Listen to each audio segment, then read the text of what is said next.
കുടുംബമായി ജീവിക്കുന്ന രണ്ടുപേരുടെ ഫോട്ടോ വെച്ച് പേരും നൽകി ആണുങ്ങൾക്ക് സ്വകാര്യതയും മാനവും മാനഹാനിയും ഒന്നുമില്ല. നിവിൻ പോളിയുടെ കേസ് തന്നെയാണ് ഏറ്റവും നല്ലൊരു ഉദാഹരണം. സ്ത്രീകളും പുരുഷന്മാരും ഒരുപോലെ ക്രൈമിൽ ഏർപ്പെടുന്നുണ്ട്. രണ്ടുപേരും മഹാന്മാരായിരുന്നു അല്ല. രണ്ട് ഭാഗത്തും ക്രിമിനൽസ് ഉണ്ട്, രണ്ട് ഭാഗത്തും പണം തട്ടുന്ന ആൾക്കാരുണ്ട്. ഇന്ന് രാവിലെ മുതൽ നമ്മുടെ മീഡിയ നോക്കിയാലും സോഷ്യൽ മീഡിയ നോക്കിയാലും ബിജു സോപാനം എന്ന് പറയുന്ന ഒരു ആക്ടറുമായി ബന്ധപ്പെട്ട ഒരു വാർത്തയാണ് വന്നുകൊണ്ടിരിക്കുന്നത്. അപ്പൊ ഞാൻ ഈ കേസ് എടുത്ത് പോസ്റ്റ്മോർട്ടം ചെയ്യാനോ അവർക്കെതിരെ എന്തെങ്കിലും അറിയാത്ത സ്റ്റേറ്റ്മെന്റ് പറയാനോ ഒന്നും ഞാൻ ഉദ്ദേശിക്കുന്നില്ല. പക്ഷേ മഹാഭൂരിപക്ഷം മലയാളികളും ഈ ഒരു സമയത്ത് പറയാൻ ആഗ്രഹിക്കുന്ന ചില കാര്യങ്ങൾ പറയാൻ വേണ്ടിയാണ് ഞാൻ ഈ വീഡിയോ ചെയ്യുന്നത്. നമ്മൾ ഒരാൾക്കെതിരെ ഒരു ലൈംഗിക അതിക്രമ കേസ് വരും. ഈ കേസ് വരാൻ നേരത്ത് കേട്ട പാതി കേൾക്കാത്ത പാതി നമ്മുടെ മീഡിയക്കാരൊക്കെ എടുത്തിട്ട് ഈ വാർത്ത എടുത്ത് പബ്ലിഷ് ചെയ്യും. കുറച്ച് നാളുകൾക്ക് മുമ്പ് നമ്മൾ കണ്ടൊരു വാർത്ത നമ്മൾ കണ്ടൊരു വാർത്ത എന്ന് പറയുന്നത് നിവിൻ പോളി. ഇത് ഏറ്റവും നല്ല ഉദാഹരണമായിട്ട് എനിക്ക് ഫീൽ ചെയ്യുന്നത്. ഏറ്റവും നല്ല ഉദാഹരണം നിവിൻ പോളി എന്ന് പറഞ്ഞ ഒരു ആക്ടറിനെതിരെ ഒരു ലൈംഗിക ആരോപണം വന്നു. ഈ ആരോപണം വന്ന പെൺകുട്ടി ലൈവായിട്ട് TV-യിൽ വന്നിട്ട് നിവിൻ പോളിക്കെതിരെ സ്റ്റേറ്റ്മെന്റുകൾ പറഞ്ഞു.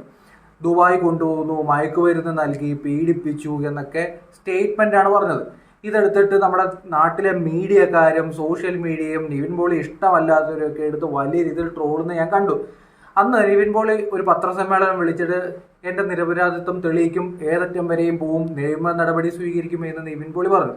ഒടുവിൽ കേസ് അന്വേഷിച്ച പോലീസ് ഈ പെൺകുട്ടി പറയുന്നത് തന്നെ തെറ്റാണെന്നും ഇതുമായി ബന്ധപ്പെട്ട് നിവിൻ പോളിക്ക് ക്ലീൻ ചിറ്റ് കൊടുക്കുന്നു എന്നുള്ള രീതിയിലുള്ള വാർത്ത നമ്മൾ കണ്ടു.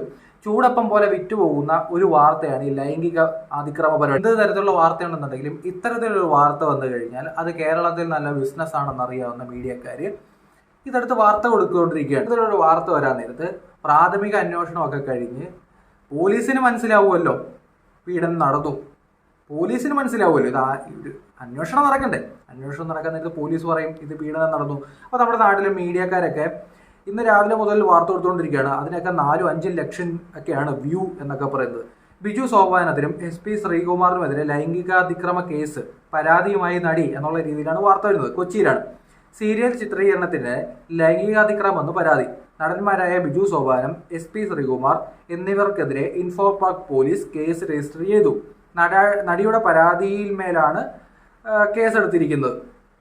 സീരിയൽ ചിത്രീകരണത്തിനിടെ ലൈംഗികാതിക്രമം നടന്നു എന്നാണ് പരാതിയിൽ പറയുന്നത്. ഇതിൽ ഒരാൾ ലൈംഗികാതിക്രമം നടത്തിയെന്നും രണ്ടാമത്തെ ആൾ ഭീഷണിപ്പെടുത്തിയെന്നുമാണ് പോലീസ് പറയുന്നത്.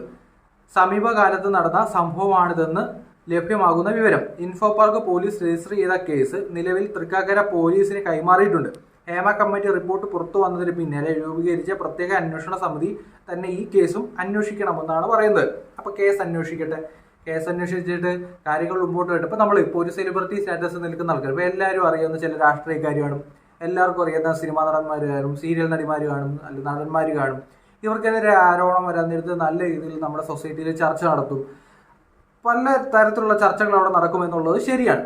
ഇത്തരത്തിൽ ചർച്ച നടക്കുന്നതുകൊണ്ട് 2 തരത്തിലുള്ള പ്രശ്നങ്ങളുണ്ട്. ഒന്ന്, ഈ നടന്മാർ ഈ ആരോപണം നേരിടുന്നവർക്ക് ഒരു ഫാമിലി, നിവിൻ പോളിയുടെ കാര്യം തന്നെ നിങ്ങൾ എടുത്തു നോക്ക്. നിവിൻ പോളിക്ക് ഒരു ഫാമിലി ഉണ്ട്, കുട്ടികളുണ്ട്, അവരുടെ വീട്ടിൽ അമ്മയും അച്ഛനും ഉണ്ട്, അല്ലെങ്കിൽ റിലേറ്റീവ്സ് ഉണ്ട്. ഇവരനുഭവിച്ചൊരു ബുദ്ധിമുട്ട് നമ്മൾ എപ്പോഴെങ്കിലും ആലോചിച്ചിട്ടുണ്ടോ? ഇവർക്കുണ്ടായ ഒരു ബുദ്ധിമുട്ട് എപ്പോഴെങ്കിലും നമ്മൾ ആലോചിച്ചിട്ടുണ്ടോ? വ്യാജ പരാതിയുടെ പുറത്ത് കുറച്ച് ദിവസമെങ്കിലും ഈ നിവിൻ പോളിയുടെ ഫാമിലി അനുഭവിച്ച് കാണത്തില്ല. നിങ്ങൾ എത്ര കോടിക്കണക്കിന് രൂപ കൊടുത്തു എന്ന് തന്നെ വെക്കുക നഷ്ടപരിഹാരമായിട്ട്. എന്നിട്ട് എന്താ കാര്യം? ഒരാൾ വന്നിട്ട് ഇപ്പം നമ്മൾ മനസ്സിലാക്കേണ്ടിരിക്കുന്നത് നമ്മുടെ സൊസൈറ്റിയിൽ ഇപ്പോൾ പലതരത്തിലുള്ള മനുഷ്യരുണ്ട്. സ്ത്രീകൾ തന്നെ പലതരത്തിലുള്ള സ്ത്രീകളുണ്ട്. എല്ലാവരും ഭയങ്കര ക്ലിയർ ആണെന്നുള്ള അഭിപ്രായമൊന്നും എനിക്കില്ല. നമ്മുടെ നാട്ടിൽ ഇപ്പോൾ അടുത്ത കാലത്ത് കണ്ടല്ലോ ഒരു IT പ്രൊഫഷണലായിട്ട് ഒരാൾ ആത്മഹത്യ ചെയ്യുന്നു. എന്തിനു വേണ്ടിയാണ്? അവരുടെ ഭാര്യയുമായി ബന്ധപ്പെട്ടൊരു ഇഷ്യൂ നമ്മൾ കണ്ടാണ്. പുരുഷന്മാരും മാനസിക സമ്മർദ്ദവും അല്ലെന്നുണ്ടെങ്കിൽ ഇതുപോലുള്ള വെല്ലുവിളികളും നേരിടുന്ന ഒരു സൊസൈറ്റിയിൽ തന്നെയാണ് നമ്മൾ ജീവിക്കുന്നത്. മഹാഭൂരിപക്ഷം സ്ത്രീകൾക്ക് നേരെ അതിക്രമം ഉണ്ടാകുന്നുണ്ട്, ഇല്ലെന്നൊന്നും ഞാൻ പറയുന്നില്ല. പക്ഷേ ഇതിൻ്റെ ഇടയ്ക്ക് പെട്ടുപോകുന്ന മറ്റ് വിഭാഗത്തിൽപ്പെടുന്ന ആൾക്കാരും ഉണ്ട്. അവരെയും നമ്മൾ കാണേണ്ടതായിട്ടുണ്ട്. പലപ്പോഴും പോസ്കോ കേസുകൾ, അധ്യാപകർക്ക് നേരെ പോസ്കോ കേസുമായി ബന്ധപ്പെട്ടുള്ള വാർത്ത ഞാൻ ഓൾറെഡി റിപ്പോർട്ട് ചെയ്തിട്ടുണ്ട്. ഞാൻ ഇവിടെ നമ്മൾ സംസാരിച്ചിട്ടുള്ളതാണ്. അവസാനം അത് വ്യാജമാണെന്ന് തെളിയുന്നു. ജയിലിൽ കിടന്ന പയ്യന്മാർ ഇറങ്ങി വരുന്നത് നമ്മൾ കണ്ടിട്ടുണ്ട്. ഉത്തർപ്രദേശിൽ ഒരു കോടതി ഒരു പയ്യൻ മാസങ്ങളോളം ജയിലിൽ കിടന്നു. അതേ ശിക്ഷ തന്നെ ആ പെൺകുട്ടി വിധിക്കുന്ന നമ്മൾ കണ്ടാണ്. ആ പയ്യൻ എത്ര നാൾ അവിടെ കിടന്നോ അത്രയും നാൾ ആ പെൺകുട്ടിയും, വ്യാജ പരാതി നൽകിയ പെൺകുട്ടിയും കിടക്കണം. എന്നിട്ട് ഇത്രയും ദിവസം ആ ജയിലിൽ കിടന്നത് എന്നുള്ള രീതിയിൽ അവൻ ജോലിക്ക് പോയിരുന്നെങ്കിൽ കിട്ടിയിരിക്കേണ്ട വരുമാനം ഈ പെൺകുട്ടി കെട്ടിവെക്കണം എന്നുള്ള രീതിയിലുള്ള വിധിയുണ്ട്. നിങ്ങൾ ഗൂഗിൾ സെർച്ച് ചെയ്ത് നോക്കിയാൽ എന്ന് മനസ്സിലാവുന്ന കാര്യമാണ്. അപ്പൊ നമ്മുടെ സൊസൈറ്റിയിലെ എല്ലാം ഭയങ്കര ശുദ്ധമാണെന്നോ അല്ലെങ്കിൽ ഏതെങ്കിലും ഒരു പക്ഷത്തിൽപ്പെടുന്ന ഒരാൾ പറയുന്നത് മാത്രമാണ് ശരിയെന്നോ അത് കണ്ണടച്ച് വിശ്വസിക്കേണ്ടയോ ഒരു കാര്യവുമില്ല. ഇനി സോഷ്യൽ മീഡിയ നോക്കിക്കഴിഞ്ഞാൽ നമുക്ക് മനസ്സിലാവുന്ന ചില കമന്റ്സ് ഉണ്ട്. എന്താണ് സംഭവിച്ചതെന്ന് പോലും അറിയുന്നതിന് മുമ്പ്, അതായത് പരാതി വ്യാജമാണോ നിലനിൽക്കുന്ന പരാതിയാണോ എന്ന് പോലും അറിയുന്നതിന് മുമ്പ് കുടുംബമായി ജീവിക്കുന്ന രണ്ടുപേരുടെ ഫോട്ടോ വെച്ച് പേരും നൽകി വാർത്ത വരുന്നു. ഈ നടിയുടെ പേര് പറയാനും പാടില്ല, അത് പറയാൻ പാടില്ല, നിയമമാണല്ലോ. ആണുങ്ങൾക്ക് സ്വകാര്യതയും മാനവും മാനഹാനിയും ഒന്നും ഇല്ലേ, എന്ത് ജെൻഡർ ഇക്വാളിറ്റി ആണ് ഇത് എന്നുള്ള രീതിയിൽ ഒരു കമന്റ് വരുന്നുണ്ട്. ആ കമന്റിനോട് ഞാൻ യോജിക്കുന്നുണ്ട്, ചില പോർഷൻ ഒഴിച്ച്. ഒരു സിനിമാ നടനെതിരെ ഒരു പെണ്ണ് നൽകിയ പീഡന പരാതി വ്യാജമാണെന്ന് തെളിഞ്ഞാൽ അദ്ദേഹം ക്ലീൻ ചീറ്റ് നൽകിയെന്നും പ്രതിപട്ടികയിൽ നിന്ന് ഒഴിവാക്കിയെന്നുമുള്ള വാർത്ത എല്ലാവരും കണ്ടിരിക്കുമല്ലോ. ക്ലീൻ ചീറ്റ് നൽകിയത് കൊണ്ടോ പ്രതിപട്ടികയിൽ നിന്നും ഒഴിവാക്കിയത് കൊണ്ടോ അദ്ദേഹത്തിനുണ്ടായ നഷ്ടങ്ങൾക്ക് പരിഹാരമാകുമോ? അദ്ദേഹത്തിന് നീതി കിട്ടി എന്ന് പറയാൻ സാധിക്കുമോ? നഷ്ടപരിഹാരമായി കുറെ പണം കിട്ടിയാലും എന്താണ് നീതി എന്നുള്ള രീതിയിലാണ് ഒരു ചോദ്യം വന്നിരിക്കുന്നത്. കുറ്റവാളിയാണെന്ന് ഉറപ്പാക്കുന്നതിന് മുമ്പ് ഫോട്ടോ പുറത്തുവിടുന്നത് മനുഷ്യാവകാശ നിഷേധമല്ലേ? കുറ്റവാളിയാണെന്ന് ഉറപ്പിച്ചിട്ട് ഫോട്ടോ പുറത്തുവിട്ടാൽ പോരെ? മീഡിയയോടാണ് ചോദ്യം. കാള പെറ്റു എന്ന് കേട്ടാൽ കയറെടുത്ത് ഇറങ്ങിക്കോളും. നടിയുടെ പേരില്ല, അതിന് മുന്നേ കുറ്റവാളികൾ എന്ന് മുദ്രകുത്തി നടന്മാരുടെ ഫോട്ടോ പുറത്ത് നാളെ ഇവർ തെറ്റ് ചെയ്തിട്ടില്ല എന്ന് ഒരു പക്ഷെ തെളിഞ്ഞാൽ നിങ്ങൾ മറുകണ്ഠം ചാടി. ആദ്യം അന്വേഷിക്കട്ടെ, എന്നിട്ട് പോരെ ഫോട്ടോ വെപ്പ്. അഭിപ്രായം ഇല്ല, സത്യം എന്താ കള്ളം എന്താ എന്ന് അറിയാൻ പറ്റാത്ത അവസ്ഥ. ആകെ ഗുണം മാപ്രകളായ നിങ്ങൾക്കാണ്, കുറച്ച് റേറ്റിംഗ് കിട്ടും. ഈ വക കാര്യങ്ങൾ ഇൻട്രസ്റ്റ് ആണല്ലോ. അതുകൊണ്ട് ഇതിനൊന്നും അഭിപ്രായമില്ല. തെറ്റ് ചെയ്തവർ ശിക്ഷിക്കട്ടെ. പരാതി പറഞ്ഞ പെണ്ണിന് പേരില്ലല്ലോ, അതുകൊണ്ട് കുഴപ്പമില്ല എന്നുള്ള രീതിയിലൊക്കെ കമന്റ്സ് വരുന്നത്. അപ്പം നമ്മുടെ നാട്ടിൽ ഇപ്പം എല്ലാ തരത്തിലും ഇപ്പം നിങ്ങളും ഇത് തന്നെ ആയിരിക്കുമല്ലോ വിചാരിച്ചിട്ടുള്ളത്.